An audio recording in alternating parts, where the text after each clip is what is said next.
పశ్చిమ బెంగాల్, బంగ్లాదేశ్ పరిసరాల్లో అల్పపీడనం ఏర్పడింది. ఇది ఇవాళ జార్ఖండ్ వైపు పయనించి బలహీనపడుతుందని వాతావరణ శాఖ తెలిపింది.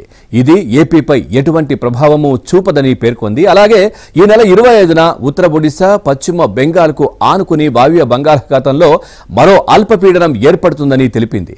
దాని ప్రభావంతో 26 నుంచి ఉత్తర కోస్తాలో ప్రధానంగా శ్రీకాకుళం, పార్వతీపురం, మన్యం, విజయనగరం, అల్లూరి సీతారామరాజు, విశాఖపట్నం జిల్లాల్లో వర్షాలు కురుస్తాయని వివరించింది.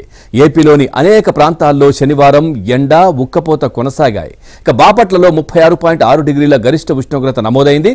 రానున్న 24 గంటల్లో కోస్తా, రాయలసీమల్లో అక్కడక్కడ ఉరుములు, పిడుగులతో వర్షాలు కురుస్తాయని తెలిపింది.